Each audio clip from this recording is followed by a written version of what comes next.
Everyone is talking about a shadow inventory of desperate sellers. There is a feeling in the air, a belief that a flood of power of sales is just around the corner, ready to create the ultimate buying opportunity.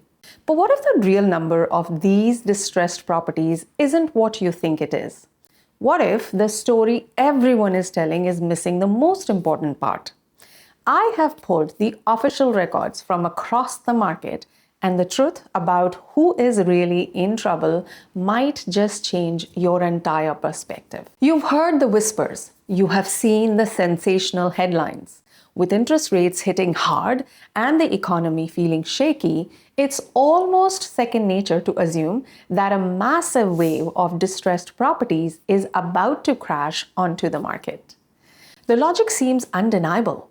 People who bought their homes at record low interest rates are now facing renewals at costs that are double, sometimes even triple, what they were paying before. They can't possibly handle the payments, right? This creates a compelling narrative of a real estate market teetering on the brink, where smart, patient buyers can finally swoop in and get the deal of a lifetime. It's an incredibly appealing story. But is it true? Or is it just another real estate myth? Before we dive into the hard numbers, we need to be crystal clear of what we are even talking about. What is the power of sale really? The term power of sale gets thrown around a lot, and it's often confused with foreclosure. But in Canada, and especially in provinces like Ontario, they are fundamentally different things. Understanding this distinction is absolutely critical to understanding what's really happening in the market. A foreclosure is a lengthy court process where the lender goes to a judge to take legal ownership, the title of the property. If they eventually sell it for more than what was owed, the profit is theirs to keep. A power of sale, however, is a clause written into most mortgage agreements in Ontario. It gives the lender the right to sell the property if the borrower defaults on their payments. Here is the key difference. The lender does not take ownership. They are simply forcing a sale. Because of this, the lender has a legal duty to sell the property for fair market value. If it sells more than what's owed on the mortgage, plus legal cost, all that leftover money, the equity, goes straight back to the original homeowner. So the popular idea of scooping up a power of sale for pennies on the dollar is largely a myth. These properties enter the regular market, are listed on MLS, and are often priced competitively to sell quickly, but they are not liquidation style fire sale many people imagine. So let's get to the main event. How many power of sales are there really? To get a clear picture, let's look at the Greater Toronto area, which is often the epicenter of these discussions. In September 2025, there were 228 active power of sale listings. Now, that's a 59% increase from the 143 listings a year prior. Those percentage increases make for scary, click-worthy headlines. But context is everything. We are going from very small numbers to slightly less smaller numbers. As of October 2025, there are nearly 28,000 active listings in the GTA. Now let's put that in perspective. A few hundred distressed properties in a sea of nearly 28,000 is a trickle, not a flood. It represents less than 1% of the total market inventory. The situation in the United States shares some similarities. In September 2025, there were over 35,000 US properties with foreclosure filings, which is up 20% from September 2024. Lender repossessions even saw a 44% jump year over year. Again, the trend is pointing upwards, signaling stress. But to understand the scale, the national foreclosure rate is just one in every approximately 4,000 housing units. For comparison, at the peak of the 2008 financial crisis, the foreclosures rate was dramatically higher. impacting a much larger portion of the market. Here is the real truth that often gets buried. The number of power of sales is dramatically lower than most people believe. The flood isn't happening, but the story gets far more interesting when you dig into who is actually initiating those forced sales. You would naturally assume it's the big institutional banks, but you would be wrong. Since 2022, data shows that roughly 2/3 of power of sale filings in Ontario were not started by the big five banks. They were launched by private lenders. This isn't a story about major banks taking back family homes en masse.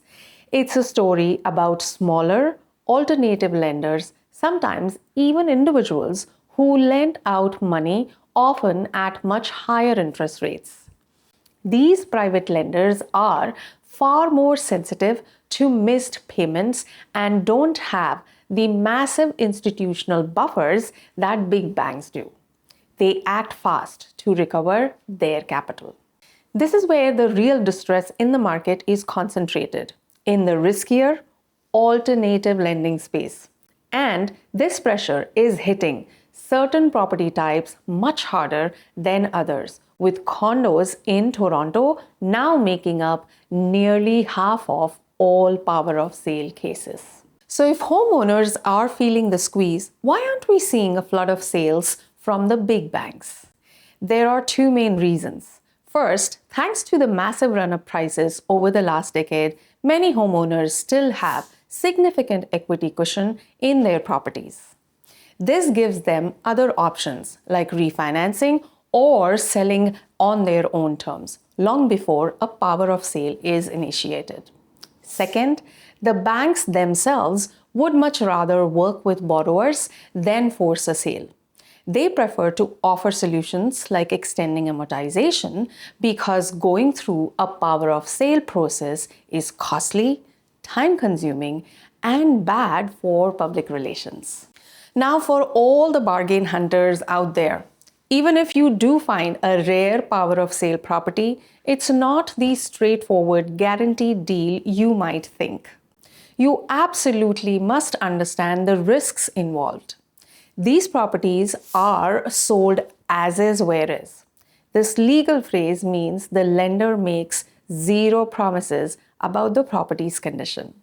The furnace could be broken. The roof could be actively leaking.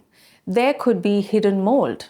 You accept the property and all its flaws exactly as it is. You could also be inheriting legal and financial baggage.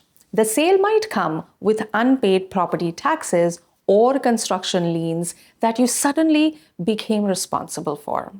And finally, because of the myth that these are incredible bargains, you could easily find yourself in a fierce bidding war with other hopeful buyers. A war that drives the price right back up to fair market value, erasing any potential discount. If you are a buyer right now, hoping to find a good deal, what should you do? The answer is to shift your entire focus. Instead of wasting your time searching for desperate sellers, you should be looking for motivated sellers. A motivated seller isn't always someone in deep financial trouble. They might be someone who has already bought another home and is now carrying 2 or more mortgages. They could be managing an estate sale and need to liquidate the asset. Or perhaps they are relocating for a job and have a hard deadline. With total active listings in the GTA up over 17% year over year as of October 2025, buyers have more choice and more negotiating power than they have had in years.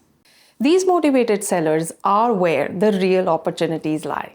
They are far more likely to be flexible on price, closing dates, and other conditions. Your strategy shouldn't be to filter your search for power of sale. Your strategy should be to identify properties that have been sitting on the market for a while. Analyze their pricing history. A property with multiple price drops over 60 or 90 days is a much stronger signal for a potential deal than a rare, high-risk power of sale listing.